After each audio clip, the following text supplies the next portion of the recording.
Good morning and welcome. You are tuned in and listening to Bat Talk with Sharona. I am your host. My name is Sharona. Happy Hump Day. Thank you, as always, for tuning in. We didn't get an opportunity to do a podcast last week for a variety of reasons. I was busy writing. We had some technical issues. Hey, what's new, right? But this week we are going to be back to a 2 podcast per week schedule. We've got a big show today. I'm very excited to bring you guys my chat with my cohort over at Inside the Pylon, Justin Twell. He right now he's an Aussie from the land down under, but he is originally from Great Britain. We had a great chat on Monday night talking about a variety of things, the battle of the accents, because as you guys know, I have the Southern accent thing going. But we talked about a variety of things. We talked about football down under a little bit. We talked about the Vikings defense. Justin took a look at their defense, their linebackers. We talked about what's wrong with the Packers offense. Are we finally seeing what Sam Bradford can do? And then your week 3 picks in the final portion of that chit chat. First up, though, is going to be we're going to talk about Katie Nolan, Bart Hubbock, and Twitter trolls again. This is a topic that we talk about a lot here on this show, and how we utilize social media, how we utilize Twitter. And I frankly had missed all the brouhaha yesterday. In the final 30 minutes of the show, we're going to, hopefully we'll go 30 minutes. We'll see how that goes. But we're going to talk about what feels like, I need to look it up and see, but what feels like a record-setting day yesterday with 6, count them, 6 cop killings against unarmed citizens. And we'll talk about Lecrae's tweet, which I thought was brilliant. We've talked about Colin Kaepernick on this show and the protest. I don't know that I completely agree with the word protest. I think it's more of a call to action from Colin Kaepernick and from a lot of these other athletes who are taking a knee or raising a fist, whatever, to bring awareness to the fact that we've got a problem in this country and it needs to be corrected. We've got to do something about it. So we'll talk about that in the final 30 minutes. But first, and we may have to circle back around depending on how much time we have. But first, let's talk about Katie Nolan, Bart Hubbock, and Twitter trolls. I had missed all the brouhaha surrounding Bart Hubbock. And I have a love-hate relationship, or had a love-hate relationship with Hubbock for a long, long time. I followed him on Twitter. He says some things that I don't agree with. I unfollowed. I followed again, and I unfollowed. Then yesterday, it's so funny because yesterday I actually ended up following him again. And the tweet that we're about to talk about, as far as Hubbock is concerned, was fairly innocuous. He said, and I'm probably going to paraphrase poorly, but he said something to the effect of, color me shocked that the Patriots had never drafted a black quarterback. And, okay, they haven't, it's certainly worth mentioning that they might not be, there might be one other team, maybe, in the National Football League that has never featured a black quarterback, has never used a black quarterback. I think that's noteworthy. That's something we should be talking about, especially when you see the criticism of Colin Kaepernick and all of that. Well, and I didn't know this because I don't pay attention to her, but apparently Katie Nolan took exception to that tweet. I did not. I guess she's a Boston sports fan. I didn't know that either. Again, I don't really pay attention to her. So, but and so when I woke up this morning, I saw that someone said that that Bart Hubbock had been run off of Twitter, and it looks like he actually may have lost his job, which is completely and utterly shameful. We'll get to that in a moment. But I missed all the brouhaha yesterday. I didn't know that Katie Nolan had taken to Twitter and really harassed him about that tweet. And as it always happens, fans of hers did it as well, and it became a Twitter mob. It became a Twitter mob against a sports reporter who was hounded off of Twitter and possibly lost his job. If you're not concerned about that, if you're not offended by that, you should be, because it's wrong. I would say that that Katie Nolan should have shame about it, but she clearly has no shame.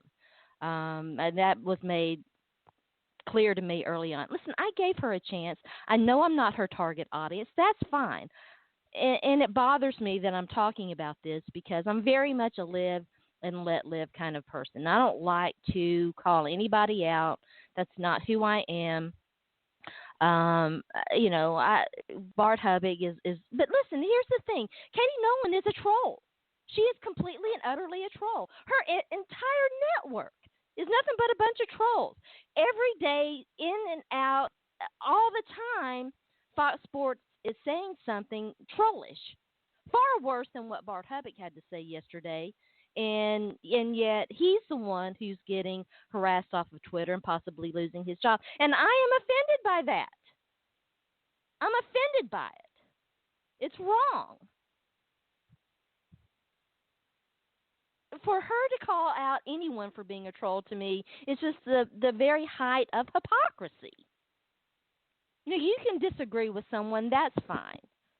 But how you disagree with them says everything about you. And I definitely disagree with how this was handled, particularly when you look at what Fox Sports does.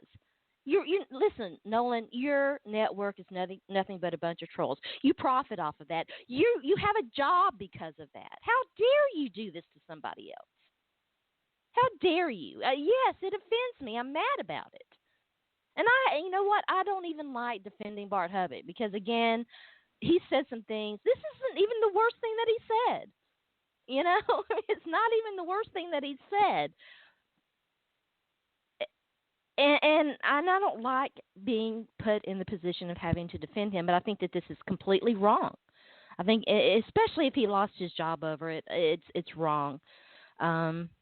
So, yeah, disagreement is healthy. Look, I am not saying you shouldn't disagree with someone. You can take issue to the tweet. I mean, it certainly has some truth to it, right? I mean, there's some truth there. We should be able to talk about that. We should be able to talk about the fact that it's still hard to be a black quarterback in the National Football League. Conversation that needs discussed. I don't care if you're a New England Patriots fan and you took issue to that. I don't. It's something that we should talk about. Maybe there are reasons. I mean, I know that Tom Brady has been remarkably healthy, for the most part. He did miss the one season, and it has been dinged up, but and he's been their franchise quarterback for a while. But this is something that we should talk. These are things that we should talk about. Disagreement is a healthy thing. Having an open dialogue is a healthy thing, and we should not allow Twitter mobs to run people. We're not talking about targeted abuse, right? That was targeted abuse. What happened, what Nolan and her people did, is targeted abuse. Okay? Now, that shouldn't happen. You can disagree with someone, that's fine. But how you disagree with them, again, says everything there is to say about you. And it really does bother me that this happened. It bothers me I'm having to defend Bart Hubig. It bothers me that we live in a society where, Colin Kaepernick can try to raise awareness about an issue, and it's the method and not the message. And that is what we're talking about. Again, it's it's railing against the message instead, against the messenger and not the message, and it's wrong. It bothers me. It's something that I think that we need to do a better job about when we're talking about interacting with one another on social media. It reminds me, I've been meaning to write about this. I haven't had on my website. I haven't had a chance, but I had a conversation with someone a couple of weeks ago, roughly, and we were talking about It was another female sports fan, another woman who is a sports fan, and she had been given an opportunity to write about sports, and she turned it down. And she said, "I just couldn't deal with what you have to deal with day in and day out with people, um, trolling you and saying awful things about and to you." And when social media websites like Twitter allow that, that's not freedom. And freedom of speech is supposed to be a governmental thing, but it's not promoting open dialogue. It is very much the opposite of that. It has a open dialogue because you're preventing people from, targeted abuse prevents people from utilizing your service, and you've got to do a better job about it. And what happened, I completely disagree with what happened there. So we'll take another quick break. When we come back, the battle of the accents. We'll talk about the Minnesota Vikings defense. We'll talk about what's wrong with the Green Bay Packers. Their offense it hasn't been right for a while. We'll get Justin 12's thoughts on that. So stay tuned in. You are listening to Bat Talk with Sharona.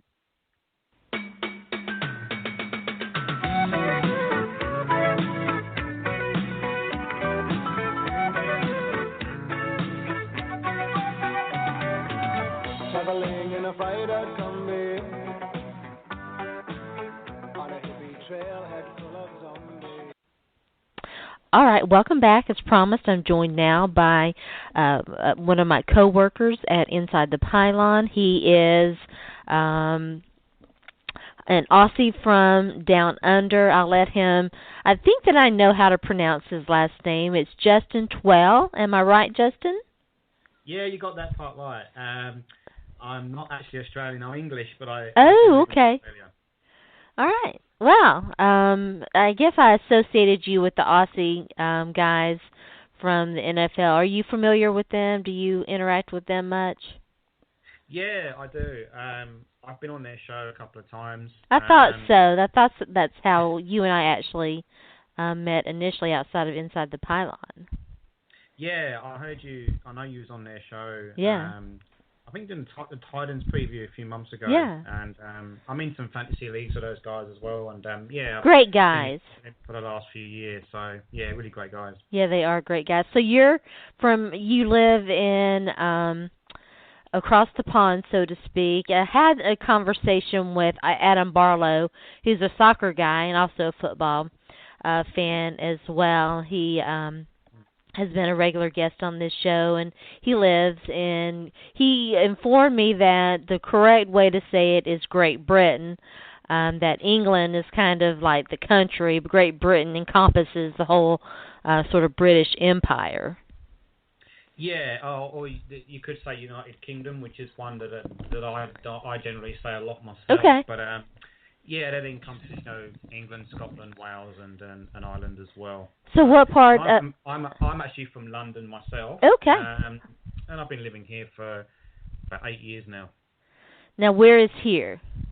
Oh yes. To be more specific, I live in Brisbane, which is it's about an hour and a half's flight, sort of north of Sydney. So we're just on the cusp of Queensland and New South Wales on the east coast of Australia. Well, I love your accent. I could talk to you forever. It's so great. It's funny because, when I was a bit younger, I did a lot of traveling over the States, and that was a comment I used to get a lot. I bet. I know a lot of the Americans there. They tend to prefer the sort of Southern English accent rather than some of the northern accents, which are a lot different and the people speak a lot differently up there to the way that I do. So they're very boorish. Yeah. It's really kind of hard for Americans to pick that up. Yeah, but I find that American people they've never had a problem understanding me or anybody in my family. So it's it's a comment that I'm used to. So, oh yeah. And it's always nice to hear. Well, it's interesting because I love the Fiends boys, Rafe and his brother, whose name escapes me at the moment. And one of them, it may have been Rafe, I think, who was it The English Patient, or it was a really it was an Oscar-nominated film. It was a really good film, but I had some difficulty early on, acclimating myself to his accent. And I run into that because I have, as you can tell, a very southern accent because I'm from the Yeah. South. And that's not the only place that I've lived, really, is in the South. So, well, it's such a pleasure to have you on. And so we've talked a little bit about where you live. How did you play sports in when you were living in the United Kingdom? Yeah, I mean, growing up, a lot of the times, you sort of grew up really playing soccer, You're right. cricket. Cricket was another one. A lot of athletic sports, sort of long distance running, and some of that track and field stuff. Yeah. And me and my friends actually, we used to play sort of touch football. So Oh, okay. we'd be out on the school field, and we'd have guys lining up as wide receivers, and we'd get all the formations set, and then we had our own rules where you had to sort of, once you wrapped your arms around someone, then the play stops. And I've got really fond memories of doing that, and that was way back in the early '90s when soccer was all the rage, and Right. like I say, cricket and rugby as well. But a lot of my friends managed to jump on the NFL bandwagon a little bit, and we used to play in the school field, so that was a lot of fun too. Yeah, it's pretty interesting how many, of course, the NFL seems like they're committed to putting a team overseas, and they've had Mm. London games and all of that. But the sport is. I was surprised, how at the popularity. I wonder about long-term sustainability, but did you have a favorite football player growing up? I mean, I'm a Chicago Bears fan, and I Okay. have been. So you got a I've big been. game tonight, eh? Oh, I can't wait! In a few hours from now, so Yeah. Monday Night Football versus the Eagles, and it's going to be a good game. But I grew up when I first got into the NFL. I was a New York Giants fan, so Oh, okay.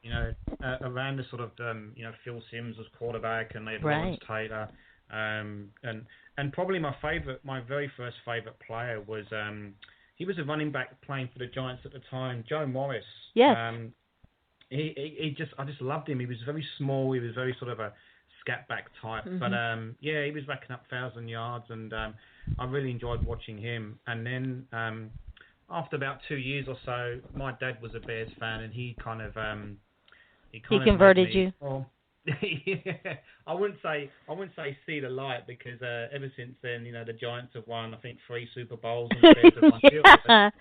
Yeah. I'll never Um, forget that 2007 season. That was pretty amazing.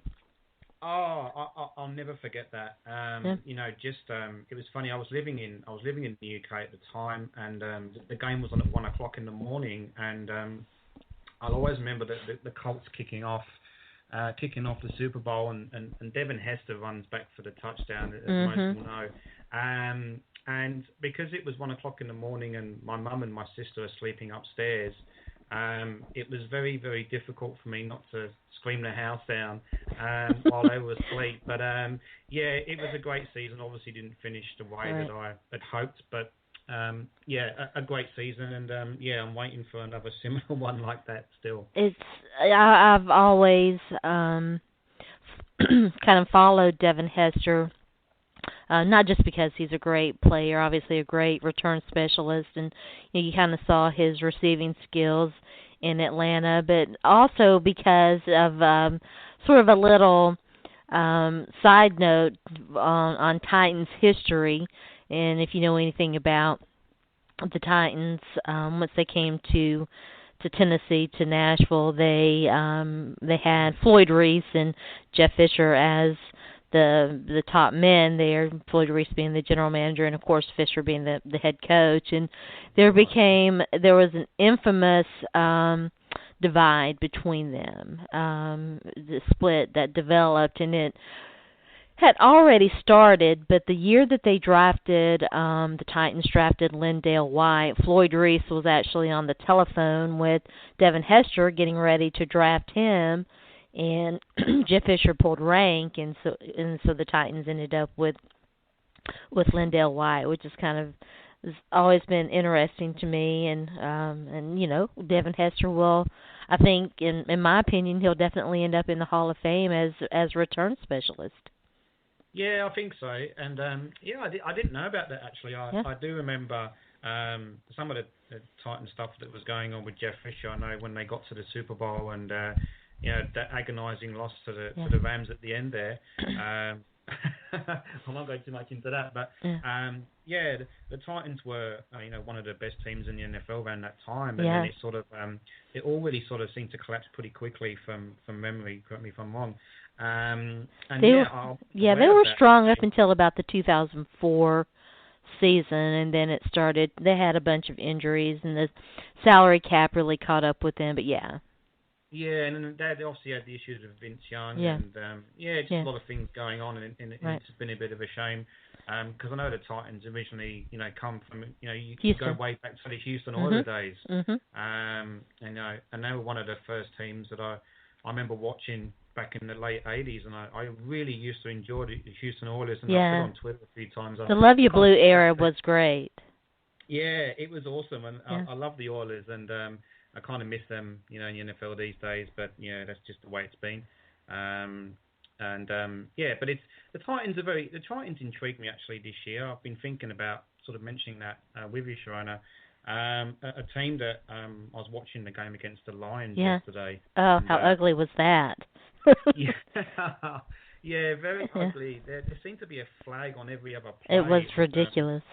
And there were some really sort of suspect calls in that game, but the Titans really intrigue me, particularly on the offensive side of the ball, and I enjoy watching them actually. Yeah, it's a lot easier. I was trying to think the most diplomatic way to put it. I was not a fan of the Ken Wisenhunt hire. Everybody who listens to this show knows that, so that's not a big shock to anybody. And during his tenure, they were not fun to watch at all.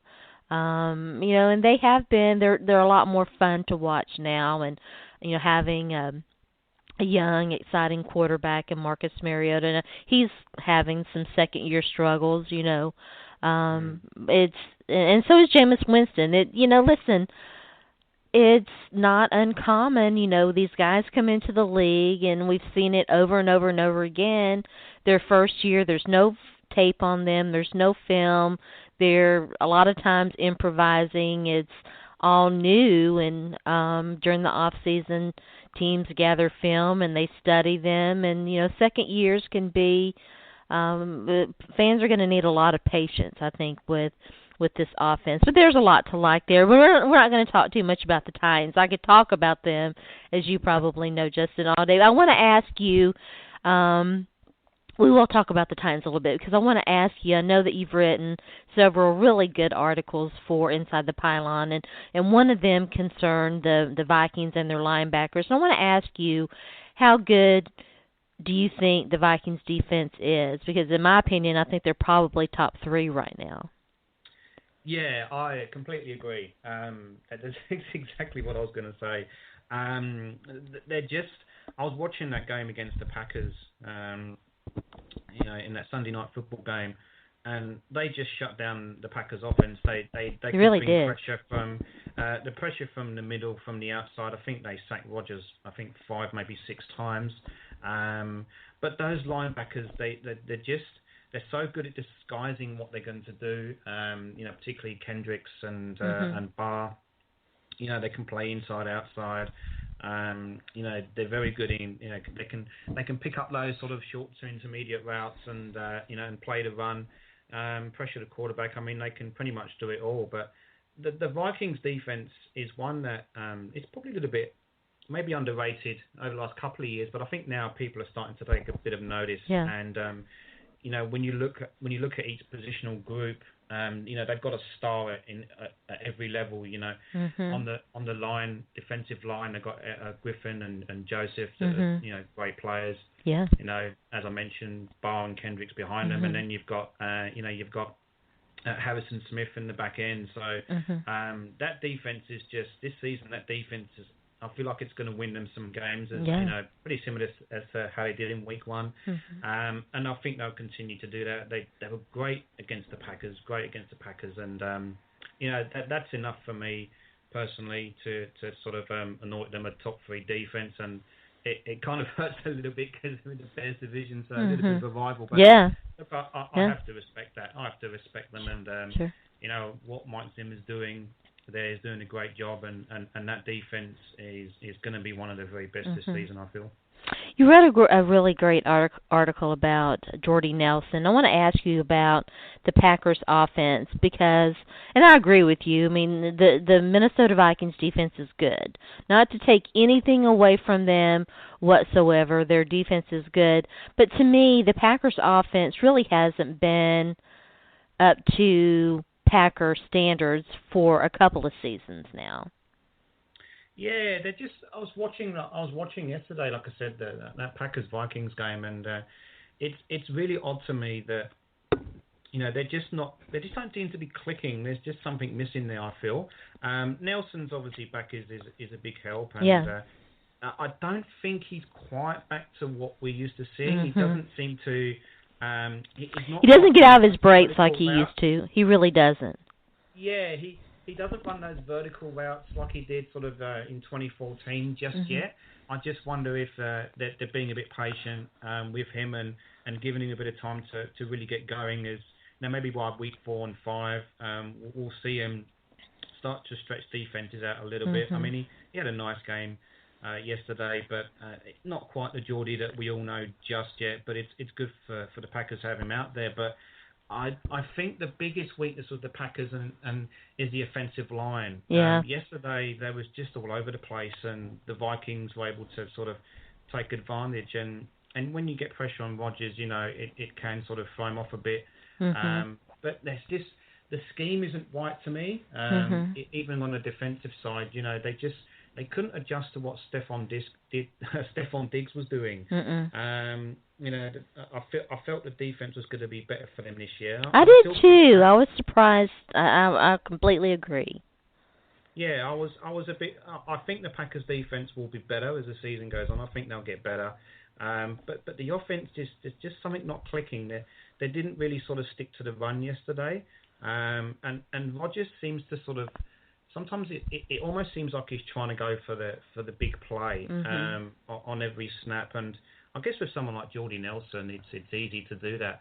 And they did have a bit of a plan to they threw a lot towards Trey Waynes, who generally was lined up with Jordy Nelson. At times they matched him up with Devontae Adams, but and Aaron Rodgers went after him a lot early, and there was some success there because Waynes was. Penalised a couple of times, and obviously that helps you move the ball a little bit. But and he's a young player, he's filling in, a guy who was drafted pretty high. The first game against the Titans, there was a lot of positive there. I thought he made some really nice plays, particularly in their run defense. But yeah, he definitely struggled against the Packers offense. Yeah, until that final interception, right? I was going to say he certainly got the last laugh in that game, which pretty much sealed it for the Vikings. But the Packers' offense there's just something not right. I think the offensive line has always been a bit of an issue with them, and I think that was the case in yesterday's game. They really struggled to protect Rodgers.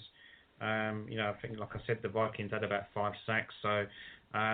Just something not clicking with the Packers. They got some problems I need to work out, but I think it'll come. I think it'll come good, and I think as Roger says, RELAX, and I think they'll be there or thereabouts come season's end anyway. Yeah, it's interesting. I want to ask you about Sam Bradford, but before we leave the Packers offense, as I was watching the game last night and watching Twitter, and you mentioned Devontae Adams, who was a guy that I was really high on a couple of years ago. He hasn't fulfilled his potential. I mean, they do have Jordy Nelson. He's back, and the things that you mentioned are legit and spot on. Of course, Randall Cobb's a nice player too, but where is that third guy, and who's going to be that third guy? And Maybe it was Devontae Adams. We thought that for a while. Jeff Janis, he's been Aberdamus or Aberdavis. I forget what his last name is, but you know who I'm talking about. Yeah. He's another young guy that really hasn't stepped up. They signed Jared Cook, a tight end that I'm familiar with, and they've got Richard Rogers, a guy who's shown some flashes, but outside of Jordy Nelson and Randall Cobb, who is it? Yeah, and there's nobody else. They got Ty Montgomery back as well. Yes, Ty Montgomery. Yeah. He looked pretty good sort of the first part of last year. He started quite well until, unfortunately, he got injured. But, yeah, you're right. I think, the Packers like to do a lot of, 3 wide receiver, 4 wide receiver sets sometimes from what I've seen. And they do need that. They just need that number 3 guy who can come in and be really solid for them. I thought Adams was okay yesterday. He was targeted a few times and, he had 1 or 2 drops. He's so frustrating, and this is the thing that frustrates me about him, is he will drop a routine pass like it's a hot potato, and then he'll make a spectacular catch that you're like, how in the world did he do that? But it's the routine stuff that he just is so inconsistent at that just frustrates me. Yeah, I can imagine.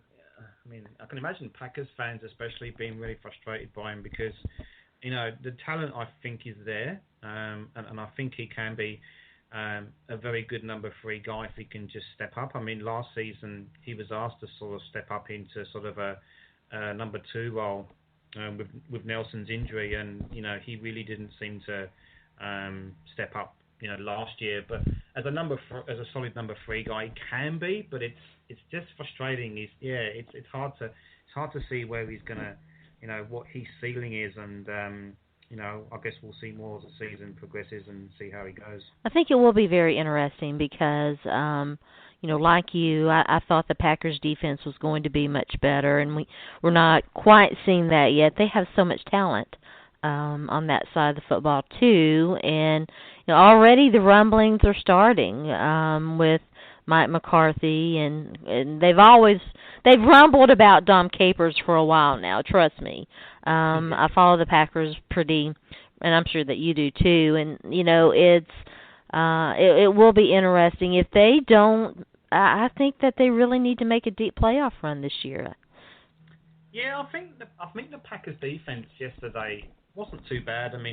They got good pressure on Bradford, who we'll talk about in a second. But yeah, I felt they managed to pressure Bradford fairly well, and obviously they did a great job of stopping the run. But I still think that defense can get better, and I would expect it to get better, as the season progresses for them. Yeah, speaking of which, are we finally seeing what Sam Bradford can do? It looks like he's healthy, and it's been, maybe a little bit of an overworked storyline, but this might be the best team he's ever played on. I think it is. I would say it is at this point. He's got the defense there, as we've discussed already. That's going to be very elite this year. Bradford, I don't know. It's hard with Bradford. He had a great game yesterday. He was really, was getting the ball out well. Even though he did get pressured and he got sacked a few times, he just got straight back up and was pinging the ball around quite well. He's got a good release. He can throw the ball deep. Stephon Diggs was obviously, he had this instant connection with Diggs straight away. Yeah. Yeah. He made a few nice throws to Kyle Rudolph. Who might. Yeah, actually he did. Yeah, and Rudolph, he's a good tight end who can get down the seam and make some sort of big plays down there. And look, I can't fault Bradford for yesterday. He was excellent. One of the better performances we saw in week 2 so far. So we'll see how he goes. The Adrian Peterson injury hurts them obviously, but I think Bradford will. I think he'll have a good year. I'm pretty. I think if he can stay healthy, and of course losing Adrian Peterson for maybe a game or two, that might hurt. We'll see what they do.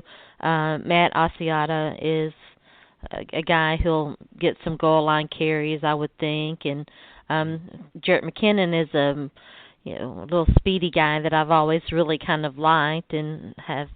Last year I took some looks at him in fantasy. I kind of stayed away this year, but it will be interesting to see how that situation does play out, and hopefully Peterson won't be out too long. Yeah, I think I've heard news.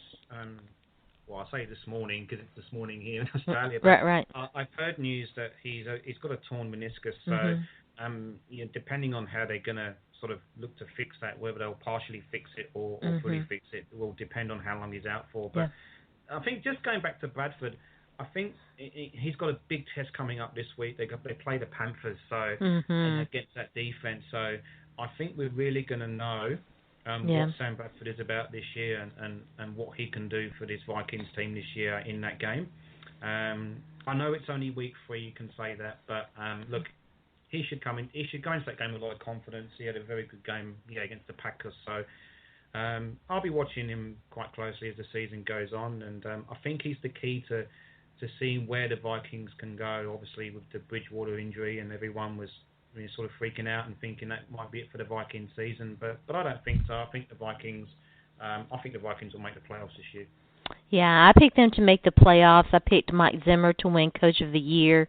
So far, looking pretty good on that. I'm talking, by the way, with Justin Twell, who is one of my compatriots over at Inside the Pylon. We're going to turn to the NFL schedule, Week 3, get some picks out of Justin, and then we'll let him go because I know he wants to get ready for this big Monday night football game between the Eagles and the Bears. Who do you have tonight? Oh, put me on the spot there. Look, my heart obviously says the Bears. Right. And I was having a Twitter discussion with a guy that lives down here. He's an Eagles fan, and it's a tough game to call. It is. The fan in me says the Bears are going to win, but my head is really torn. It's a really difficult game. The key to it, I think, is how the Bears' offense goes against the Eagles' defense. The Eagles' offense doesn't worry me quite so much, but it's that defense that probably worries me a little bit more. The Bears at home, the Bears are generally very good on Monday night. I think they're sort of like 10-2 in the last Monday night games. So and Cutler always plays really well. So look, I think the Bears might just pull out a very close game. In all honesty, like I said, we're generally very good on Monday night games over the last sort of few years or so. So I think that can continue. I'm not totally convinced, but I think we can pull out. I think we can pull out a close one. But tough one to call. Well, it's definitely going to be a good game, I think, and I'm anxious to see, how the Bears team stack up against the Eagles, which I've been so far. Again, it's early. But Carson Wentz, his first game, not too shabby at all. So I'm excited about that. Let's get to some Week 3 picks, though, and we'll start with the first big game, the Thursday night game, Texans and Patriots. Tough loss for the Patriots, losing Jimmy Garoppolo for at least a couple of weeks, and I had not even heard of their third stringer, and it sounds like Julian Edelman's going to be their backup quarterback. That's not ideal. No, it's crazy. They've obviously got the rookie Jacoby Brissett came in, this week, and he looks like he's going to get the start. I've written down here. I've written down that I'm picking the Patriots, but I'm just not sure. I know the Patriots are at home, but the Texans have looked really good so far this year. Not too bad.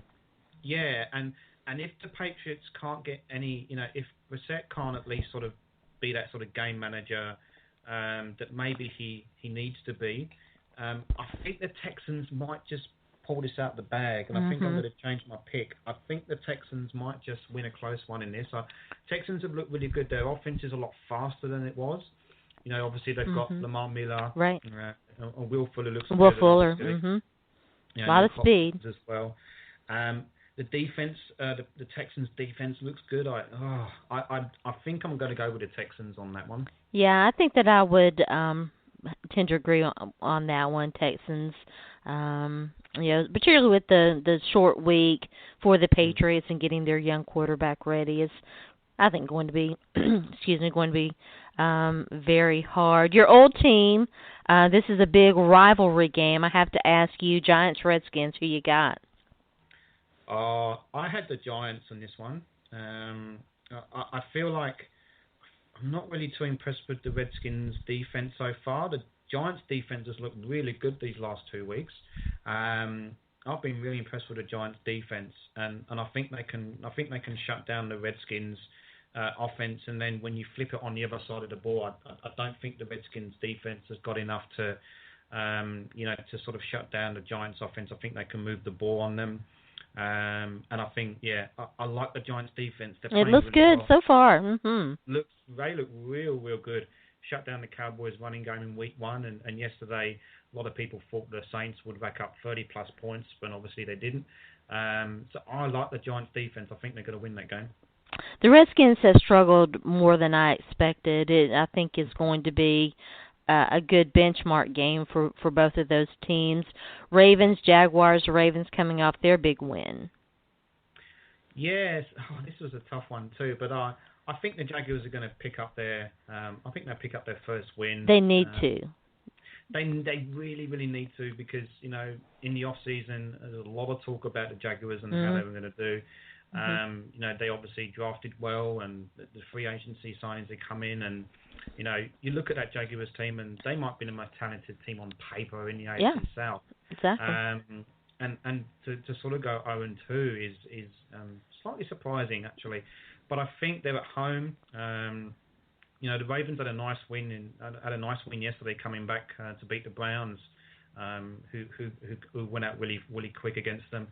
I think I'm going to go with Jaguars at home. I think they'll pick up the first win, and hopefully they can get better as the season goes on. Yeah, I mean, if Gus Bradley wants to keep his job, I think they need to pick up a win pretty soon. And I think in fairness to the Jaguars, sort of organisation, they've been very patient with him. But at which it's point time. They say, look, we've given you your chances, we've been patient with you, and it's not working. So they really need to win that game, and I think they'll pull it out. Yeah. Speaking of Browns, Dolphins. This was a slightly easier one for me. The Dolphins, I believe, are at home, Yes. if I remember right. I think the Dolphins will win. The Browns, they've got no RG3. Josh McCown's out, so Cody Kessler's coming in and starting in that game. I think that was announced a few hours ago. It was. The Dolphins, Dolphins defense hasn't looked too bad to start the year, and I think they'll really look to unsettle Kessler early, and I think they'll do that. The Dolphins offense should be able to move the ball fairly well. So I'm taking the Dolphins at home. Yeah, I agree with that one too. Lions, Packers. This should be a good cure for the Packers' offensive woes, with the Lions having all the injuries they have had. Yeah, and I think that's why the Packers win. They're at Lambeau, so always very difficult to beat there. But I don't think they'll win easy. Divisional games are always going to be tough, but I think the Packers will come out. And they're not going to want to lose another divisional game if they're wanting to win that NFC North. So I think the Packers will be able to sort of right some wrongs a little bit during the week, and I pick them to win. Yeah, I agree with that too. Vikings and Panthers. This should be a good game. I think this for me is the game of the week. This is going to be. You look at this on paper and think, my goodness, who do you pick? This should be a slobber knocker, what we call a slobber knocker. I think I've heard that before. I think I've heard that saying before in my travels over there when I was a little bit younger. But such a tough game. These two teams are two of the better teams in the NFC. So I've picked the Panthers to win this one. I think the Panthers are at home. They are. Yeah, I think the defense their defense is up there as one of the best with the Vikings as well. But I think the difference in this game is going to be Cam Newton. In this game, and the Vikings, they won't have Adrian Peterson, so can they get any sort of running game against the Panthers defense? And if they can't, Bradford's going to be forced to sling it around, and he did well against the Packers defense. That's for sure. I'm not taking anything away there, but this is a different defense. Yeah, it's a different defense, and the Panthers look so good. So I think the Panthers will win, but they're not going to win easy because that Vikings team is good. This is the one I'm going to disagree. This is the first one. Although I don't know, I think the Ravens are going to beat the Jaguars, but I think the Vikings are going to win this one. The Panthers are. They're just not the same this year. I picked them to win the Super Bowl this year in our ITP picks, and I'm regretting that pick already. I think the Vikings are going to win a tough game on the road. All right. Well, we'll see. It'll be fun to watch how that plays out. Yeah. I'm sure we'll have some banter on Twitter. All right. Real quick, we'll run through the rest of them. I don't want to keep you too long. Broncos, Bengals. This game is another really good matchup.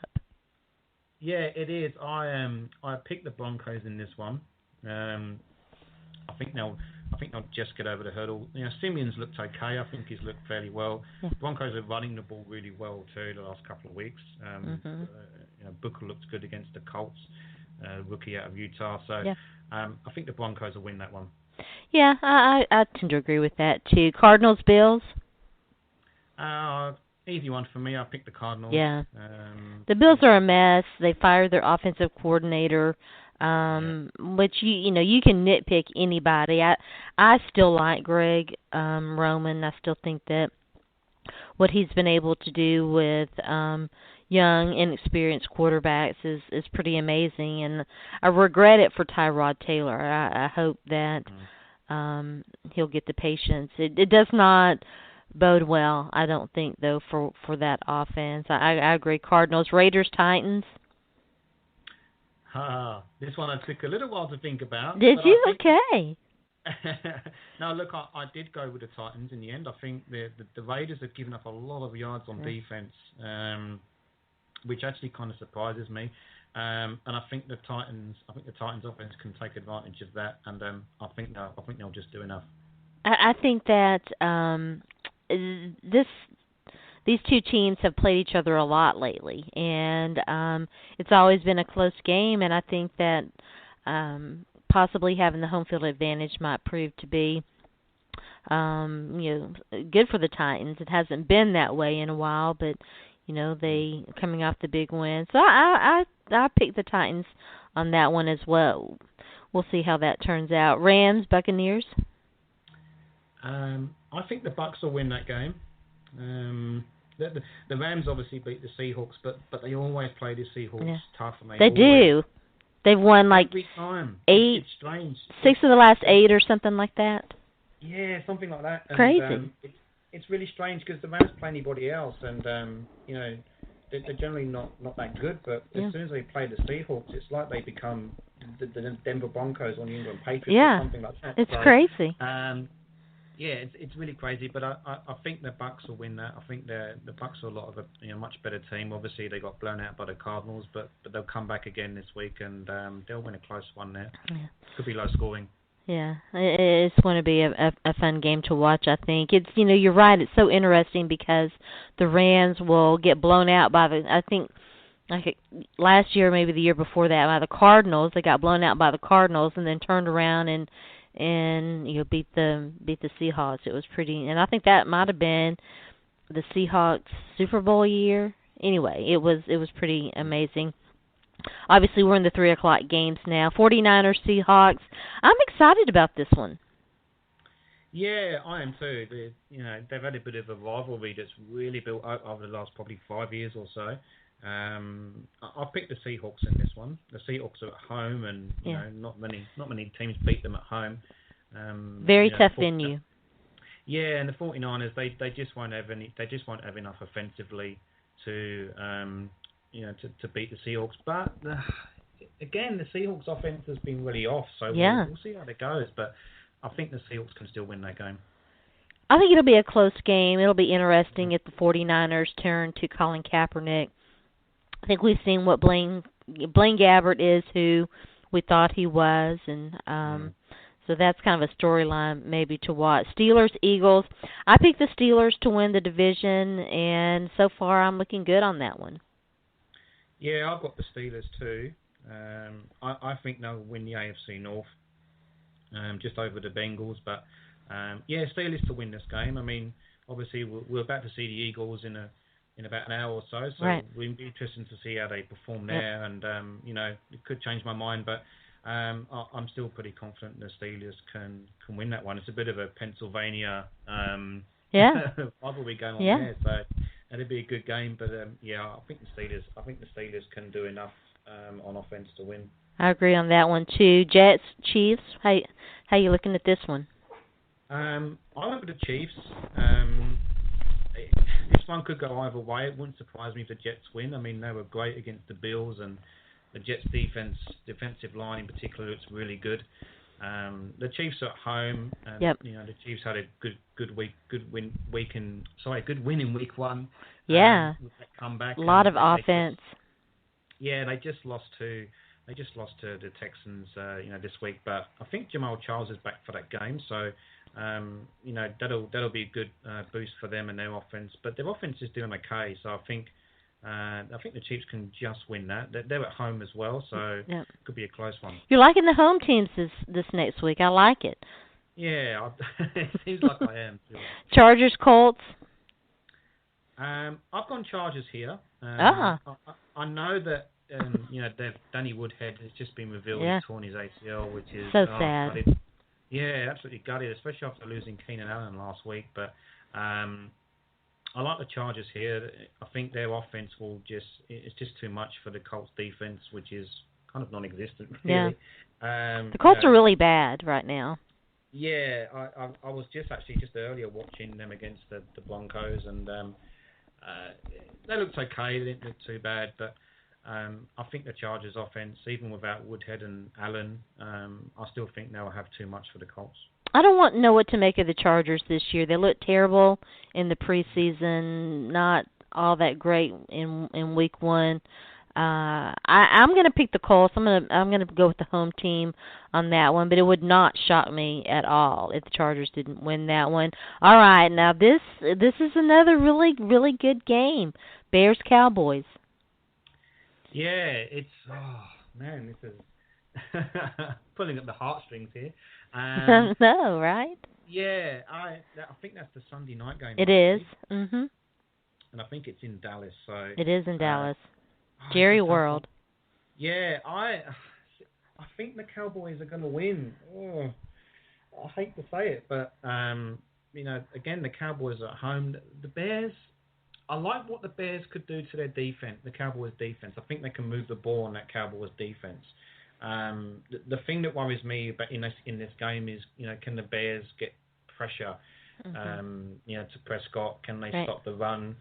I don't think they're going to be able to do enough. I really hope they do, obviously, but I'm not confident in this game. And while I think they can beat the Eagles, I don't think they'll beat the Cowboys. I think the Cowboys will edge that one, but hopefully I'm wrong on that. Hopefully. Dak Prescott looking good so far. Ezekiel Elliott benched because of the fumbles. We'll see if they can offensively. It's been a little bit of an up and down thing for them. Des Bryant finally getting involved in this past game. I agree. I tend to think the Cowboys will win that one too. And the final game, the Monday Night Football game, which is another big divisional rivalry, Falcons Saints.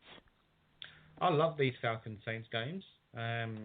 They are always pretty good, aren't they? Oh, and they generally can be quite high scoring too. So, this could potentially be a shootout. But I've gone for the Falcons.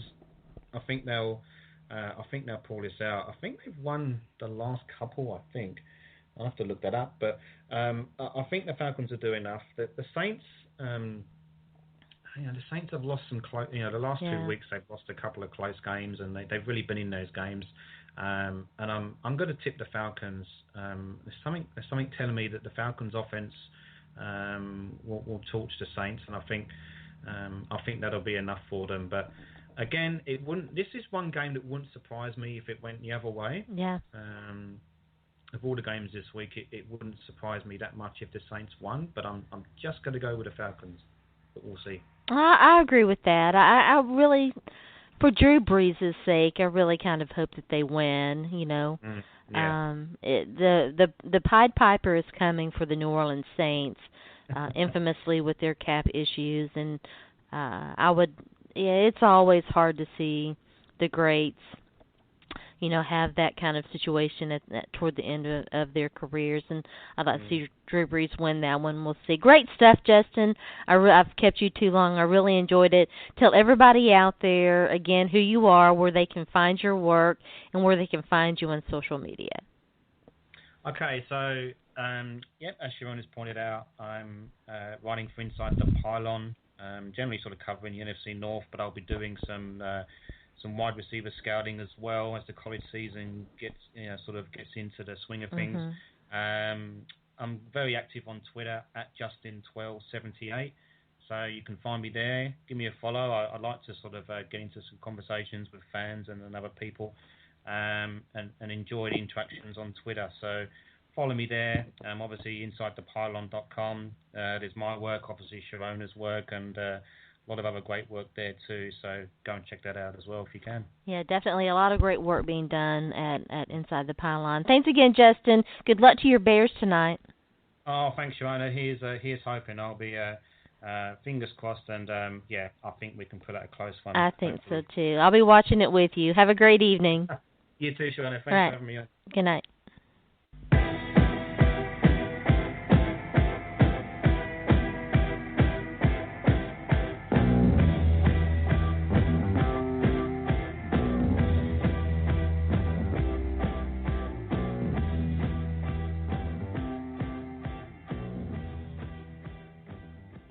Shout out to Justin 12 for joining me in that segment. A little bit of a long segment talking about the Vikings, the Packers. We covered a lot of territory, plus your Week 3 picks. Unfortunately, Justin and I were far too optimistic about the Bears on Monday Night Football. Bears are in an interesting situation. Jay Cutler, air quote, injured. It's always interesting to me when a quarterback who's struggling and has issues like Jay Cutler does, it leaves a game because of a serious injury like that. So the Bears kind of bear watching, I think, right now with their situation. And great stuff from Justin, by the way, about the Vikings and the Packers, and he likes what the Titans are doing. We like to hear that, Justin. So there's a lot of great work being done over at Inside the Pylon. You should definitely check it out, check Justin's work out, as well as everyone else who writes for the website. I'm proud to be associated with it and with the fine work that they do. And if you haven't had an opportunity to check it out, I've been taking a look at the Titans offense, Marcus Mariota, his special chemistry with rookie wide receiver Tajay Sharp. We looked at Jace Amaro. I think it's probably time for the Titans to get him involved in their offense. They've got to open things up in the passing game. They need some guys who can help stretch the field a little bit. We'll be taking a look at Andre Johnson here. Maybe in a week or so, we might do a video chat on that. So stay tuned in to my Twitter feed for details on it. By the way, you can follow me on Twitter at Sports by Sharona. We'll take another quick break, and then when we come back, we're going to talk about the latest. Yesterday was kind of a banner day. This is not good, by the way, with six reported killings by police officers, two of which we're going to discuss in a little bit more detail. The first one, the one being the murder, basically, in Tulsa, and the other one being the North Carolina situation and the protests that arose because of that. We're also going to talk a little bit about Brad. It's finally happened, you guys. Brad and Angelina have split. There's a lot of good gossip associated with that. We'll talk about that a little bit. We're going to have some fun. And by the way, hey, Jennifer Aniston won, so stay tuned in. You are listening to Bat Talk with Sharona.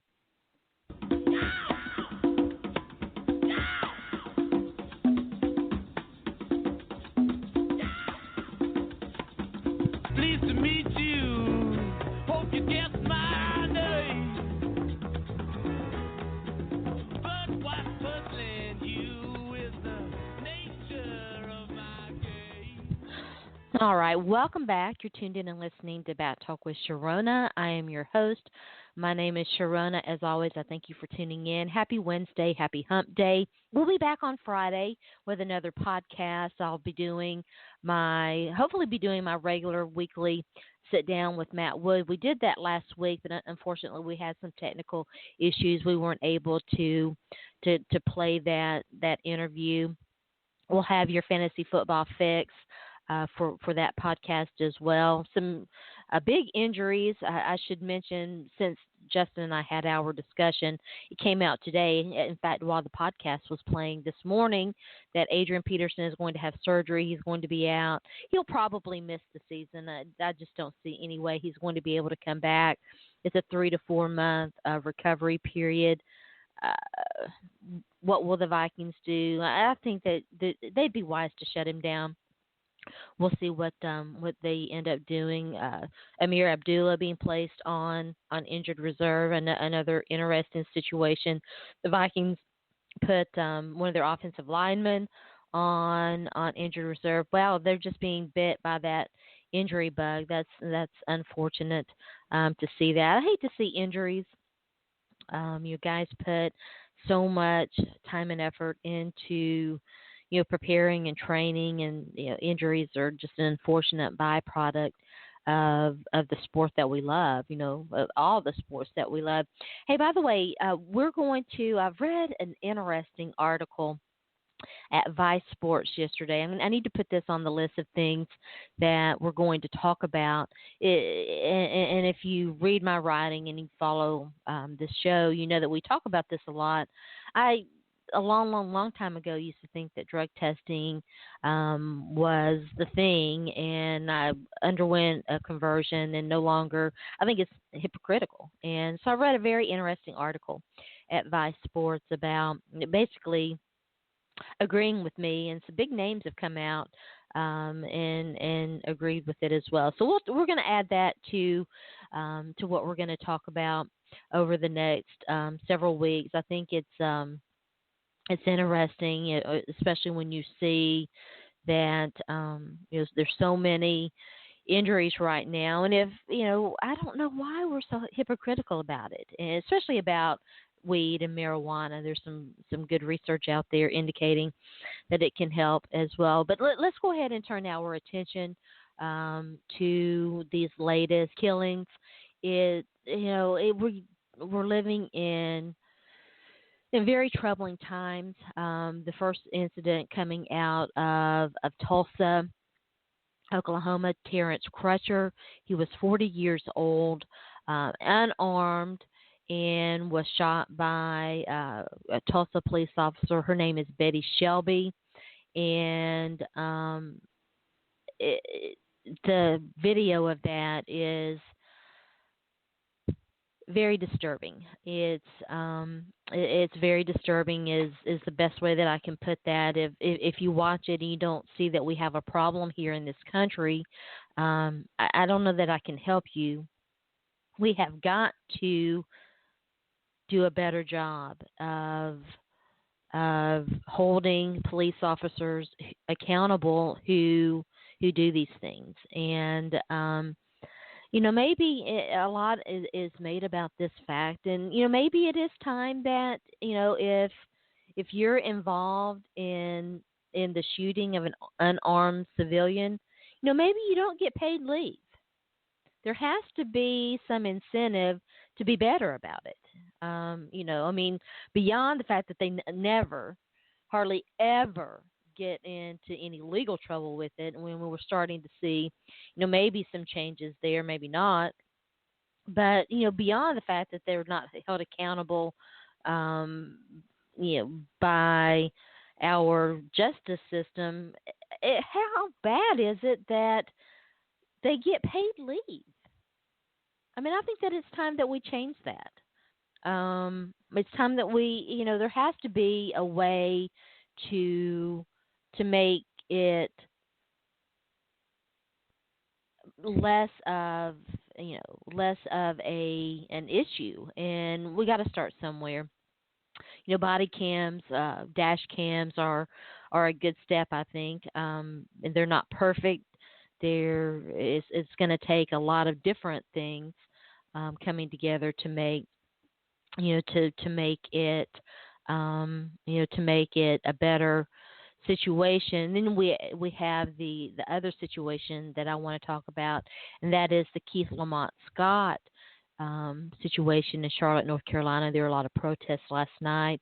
It turned ugly. There were some injuries.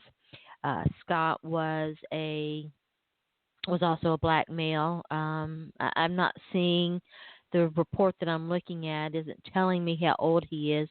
We'll have to find that. But he was also unarmed.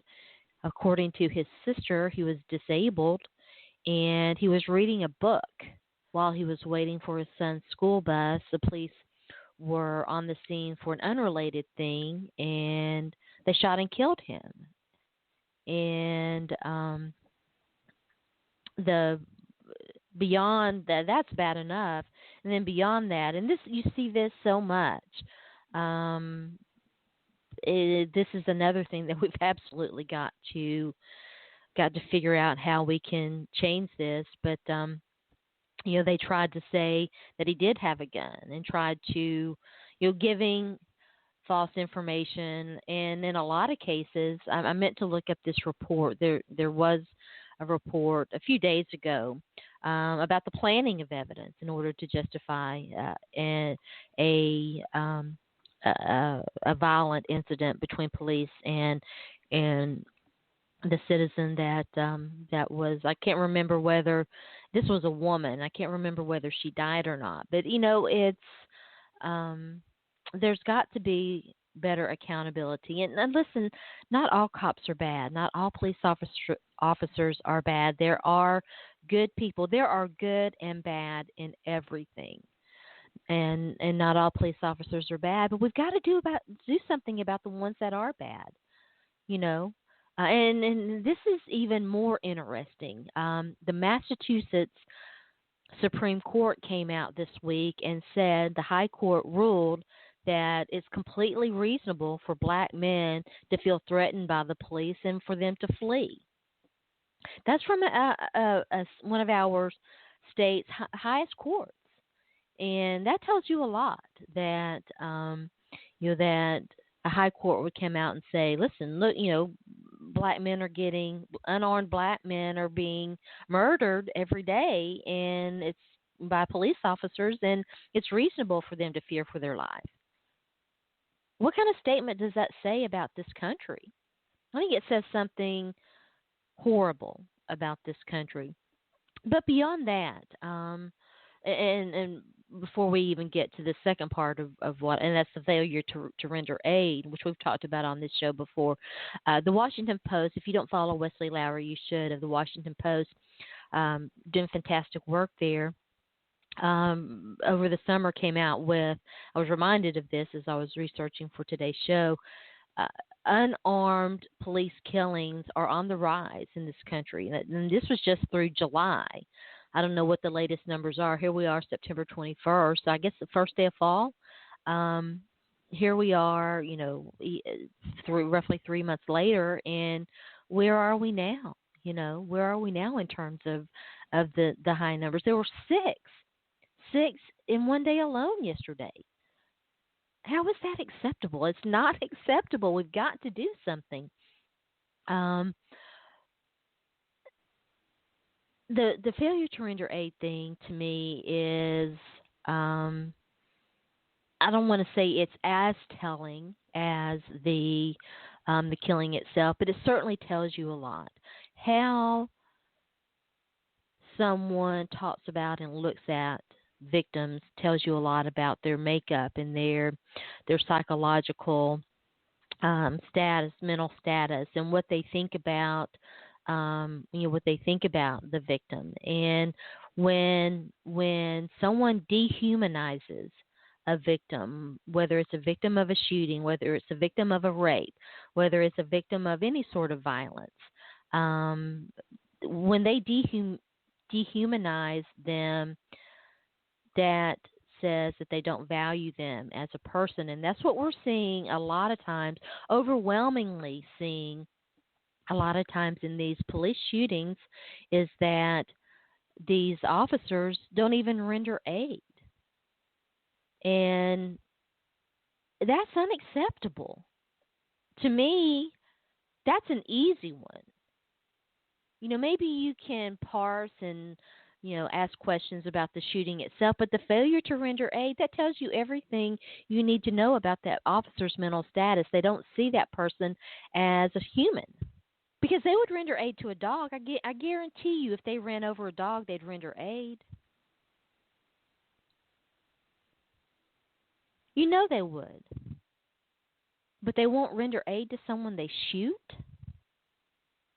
That's a problem. That's a real issue. We've got to do something about that. We can't let that. There has to be something separate and apart from the process that says, okay, here we have the incident that led to this shooting. That's one thing. But what you do after is another thing, and we're going to look at that too. Or we're not going to have any sort of accountability. That has to be a separate thing that we look at. That has to be a separate thing that is the subject of possible disciplinary action. Cannot be considered, to me, it cannot be considered as part of the original thing. Otherwise, we're going to continue to see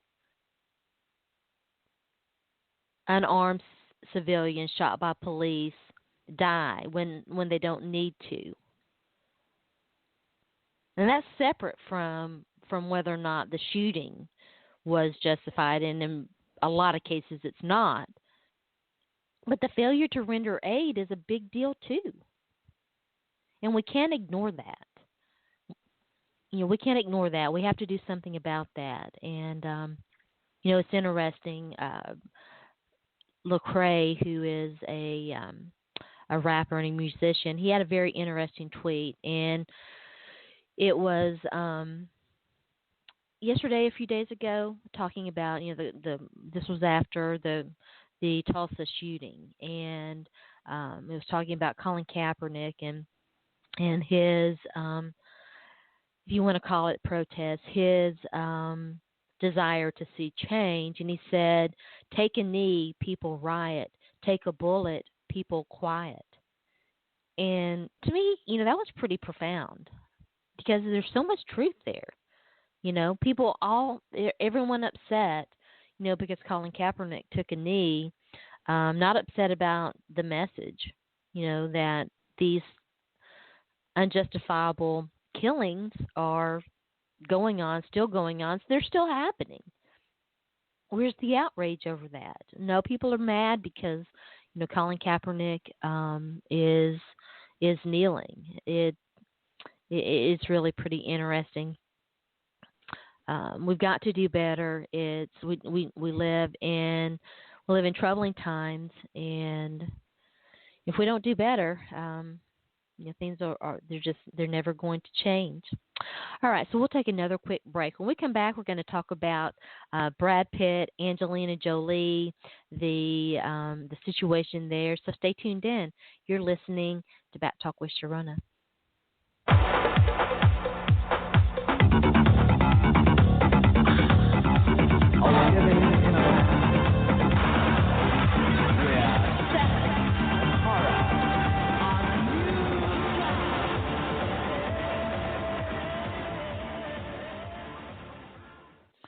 All right, welcome back. You're tuned in and listening to Bat Talk with Sharona. I am your host. My name is Sharona. As always, I thank you for tuning in. Big news in the entertainment industry yesterday, this week.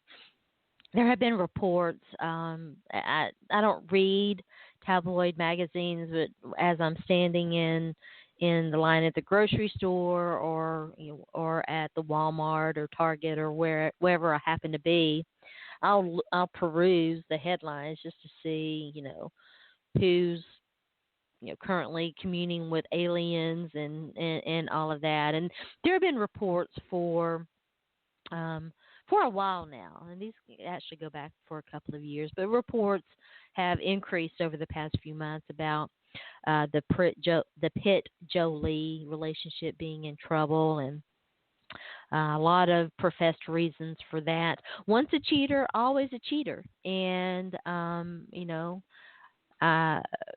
I like Angelina Jolie. I've enjoyed many of her movies. I think that she's socially conscious and is concerned about she's been involved in the refugee crisis. She's been involved in a lot of things, and infamously very public about her family history of cancer, and had the mastectomy, double mastectomy, and then had her ovaries removed. She does a lot of good things.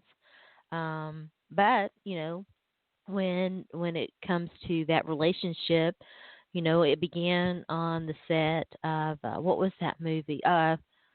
The Smiths, the buddy kind of buddy movie. They were both assassins, and there were a lot of rumors on that set, that they were romantically involved, and there's a lot of denial going on there. But I think everybody pretty much knows that they were having an affair on the set of that movie. I'm going to look it up and see if I can't find that movie, because now I can't remember the name of it. That bothers me.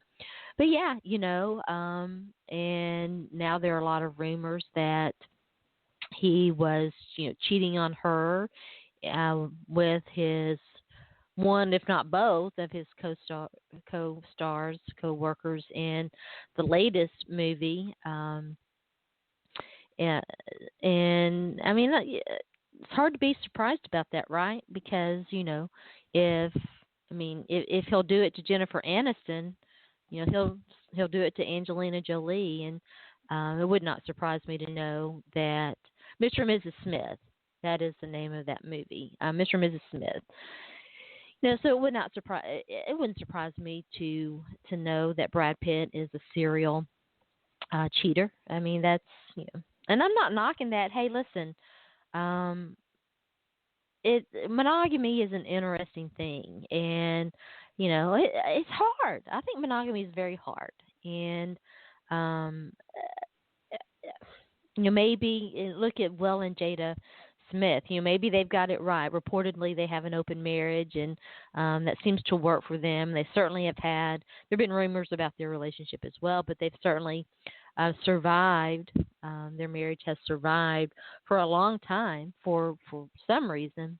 But monogamy is hard, and there's a lot of incentive for that type of behavior on movie sets, and this doesn't just happen with movie stars. If you've ever worked in any corporate environment, it takes place there too. People hook up, and sex is fun and good, and it just happens.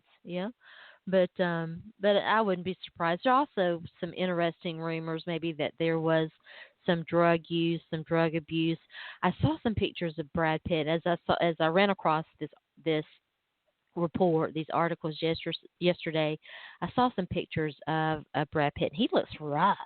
He looks like to me. He looks like someone who has been partying extremely hard.